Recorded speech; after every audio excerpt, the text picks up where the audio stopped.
Michael Wachter do'stlar, Germaniya boshlandi. Birinchi raund. Demak, O'zbekiston gejisi Muhiddin Mamatjonov Amanbayev Rustambekka qarshi. Ha, Muhiddinning bazasi boks O'zbekiston chempionatlarida ishtirok etgan, shuningdek, qo'l jangi bo'yicha O'zbekiston chempioni sanaladi.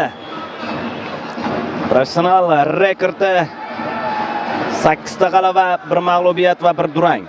Bilasiz, o'sha juda ko'p munozaralarga sabab bo'lgan jang Fazliddin Madrahimovga qarshi bo'lgan edi.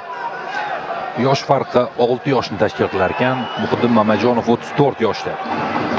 Raqib esa 28 yoshda. Rustambek Amanbayevni rekordi esa 8 ta g'alaba va 3 mag'lubiyat do'stlar. Jasur Alijonov shogirdi Muhiddin Mamatjonov birinchi shogirdlaridan biri. Furqat Yoqubov, Muhiddin Mamatjonov, Islombek Muhammadjonov birinchi shogirdlari hisoblanadi Jasur Alijonovdan.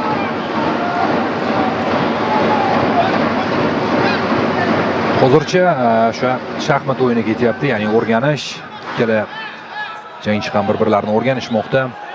Masofadan turib, zarbalar ko'p emas, lekin bir ochilib ketsa Muhiddin Mamatjonovni to'xtatib bo'lmaydi, buni yaxshi bilamiz. Bo'y borasida ustunlik biroz Qirg'iziston vakili tarafida. Chap qo'l zarbasi va javoban zarba qabul qilib olyapti. Ehtiyot bo'lish kerak. Borda. Ehtiyot bo'lish kerak. Xotirjamlikka berilish kerak emas.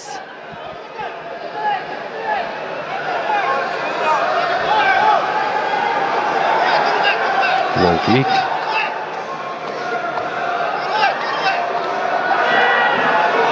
Takedownga harakat. Yaxshi. Takedowndan himoyasi yomon emas. Muhiddinni va uddalaydi degan umiddamiz. Bermayapti hozircha. Yaxshi. Qo'llarni tutib olgan, ichkaridan ushlab olgan, bu albatta raqibni masalasini qiyinlashtiradi. Albatta imkoniyatini cheklaydi, lekin hali xavf bartaraf etilgani yo'q.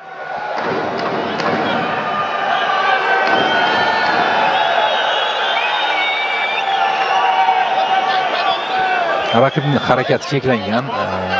Faollik so'rayapti Michael Wachter. Shu oyoqni berib qo'ymaslik kerak-da. Chap oyoq berib qo'yildi, lekin hammasi joyida. Hozircha oyoqda turibdi Muhiddin Mamatjonov.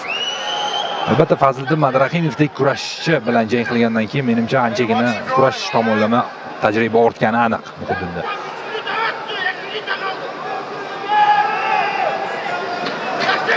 Yana bir takedownga harakat.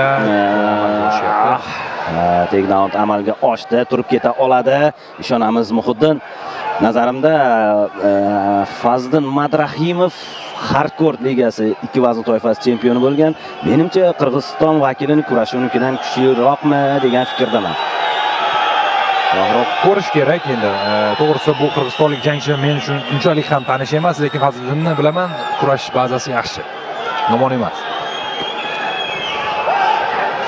Aslida Fazliddinning ustunlik jihati stoyka hisoblanadi. Ko'rdingiz oxirgi jangida ham hamyurtimiz bilan jangini asosan oldi qo'lda juda yaxshi ishlaydi. Biz esa o'zimizga qaytamiz. O'zimizning Gedjining imkoniyatlarini bilamiz va u oyoqqa tura oladi. Hozir 1 daqiqa vaqt bor hali oldinda. Bu raund ko'p narsa ko'rsata olmadi Muhiddin Mamatjonov bizga, lekin oldinda umid qilamiz. Hammasi hali oldinda. So'nggi daqiqa o'tib boryapti. Biroz harakat qilish kerak. Muhiddin mayli. Biroz tin olsa ham bo'ladi, lekin himoyani mustahkamlash kerak. So'nggi 40 soniya Muhiddin biroz ushlab tursa, nazarimda hammasi yaxshi bo'ladi.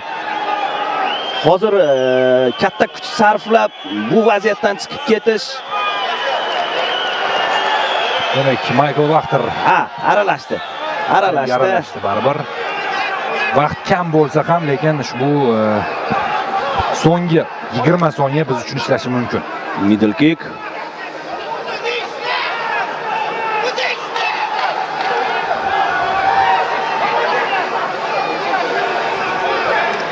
Yana bir middle kick.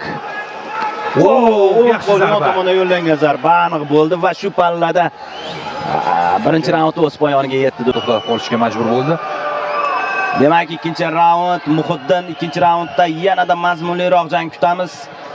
Albatta uning mahoratiga shubha yo'q, lekin raqib oddiy emas. Raqib ham munosib.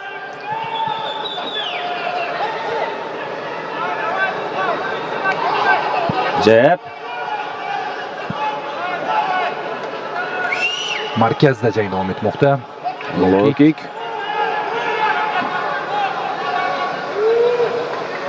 O'zining zarbasini tayyorlayapti. Albatta, unda kuchli zarba bor. Low kick.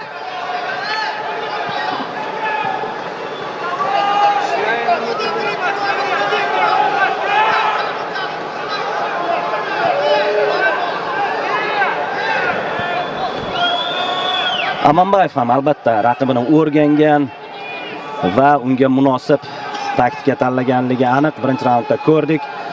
U takedownni amalga oshirishga harakat qiladi. Vaqtini kutyapti, poylayapti. Shundan ehtiyot bo'lish kerak. Namajonov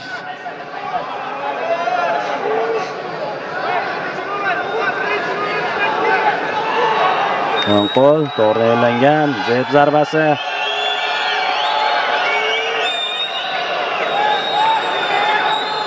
Tanaga hujum. Amanbayev Riskka bormayapti kelajagchi ham hozircha. Tavakkal qilishga intilmayapti demoqchisizda. Albatta. Ha.